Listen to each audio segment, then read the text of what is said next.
Dobrý deň, milí priatelia, vítam vás opäť pri ďalšej časti zo série videoodpovedí na vaše otázky. Dnes som opäť vybral niekoľko otázok, ktoré ste mi adresovali. Sú to otázky napríklad, ako sa rieši kúpa pozemku, ako v situácii, keď na liste vlastníctva je len jeden zo stavebníkov.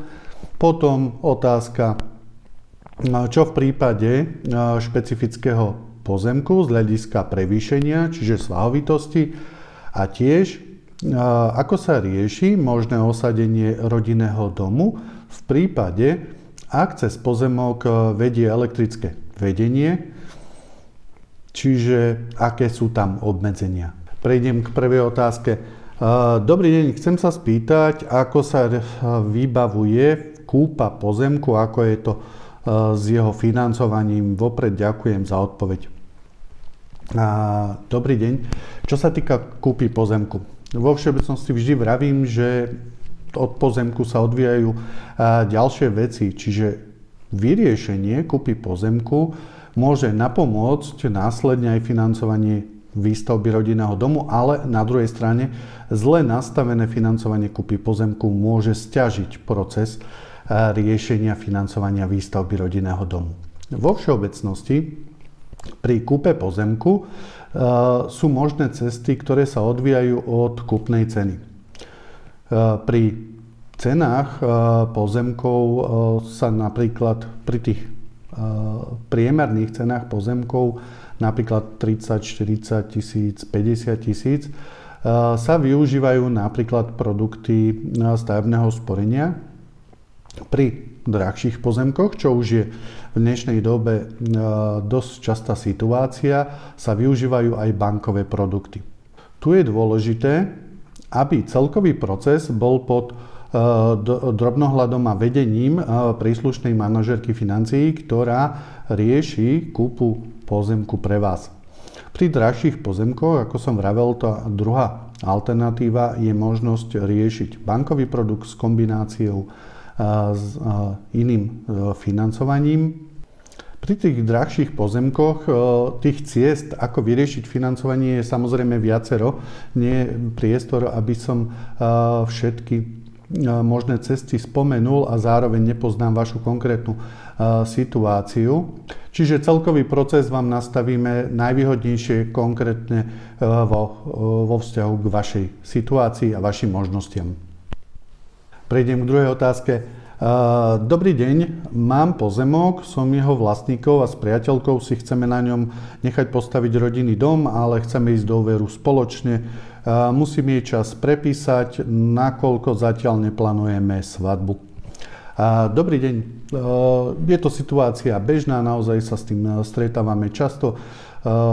Nie každý pár, ktorý rieši financovanie výstavby, je aj zosobášený, čiže hovoríme o podielovom vlastníctve v prípade, ak sa rieši kúpa pozemku napríklad spoločne. V situácii vašej, kedy vy už ste vlastníkom pozemku, ale s priateľkou plánujete výstavbu spoločne, vieme to ošetriť v rámci predstavebnej prípravy, kedy vieme zabezpečiť podklady preto, aby ste mohli byť obaja uvedení na stavebnom povolení. Je to jedna z častých požiadaviek, ktoré banky požadujú, aby mohol byť aj hypotekárny úver vedený na oboch. Čiže odpoveďou áno, vieme to pre vás zabezpečiť a nie je automaticky nutné, aby ste podiel na pozemku prepisovali aj na priateľku. Je to na vás. A prejdem k štvrtej otázke. Dobrý deň, zdedili sme pozemok, na ktorom chceme stavať rodinný dom, ale cez pozemok ide elektrické vedenie. Je možné na takomto pozemku stavať, alebo čo by ste nám poradili? Dobrý deň.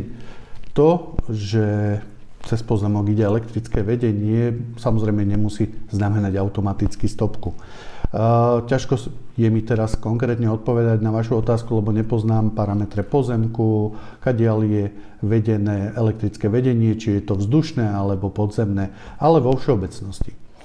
Pokiaľ sa jedná o klasické elektrické vedenie, ktoré je v obci, tak ochranné pásmo pri tom vzdušnom vedení je 1 meter. To spravidla neznamená žiadnu prekážku. Ide o elektrické vedenia, ktoré sú väčšinou vedené pozdĺž uličnej čiary, pozdĺž ulice.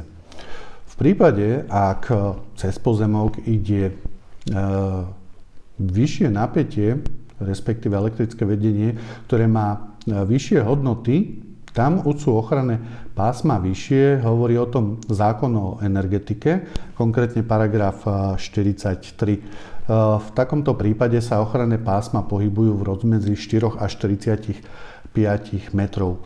Ideálnym spôsobom, ako viete zistiť, do akej miery to ovplyvňuje možnosť výstavby na vašom pozemku, je obrátiť sa na konkrétneho správcu s vytýčením siete, s tým, že zistíte aj o akú hodnotu sa jedná a tým pádom sa viete na nás obrátiť a my vám povieme, do akej miery alebo respektíve aké možné osadenie rodinného domu na pozemku by bolo možné. Ďakujem vám za pozornosť aj pri dnešnom videu. Budem sa tešiť opäť na videnie pri ďalšej časti zo série videoodpovedí.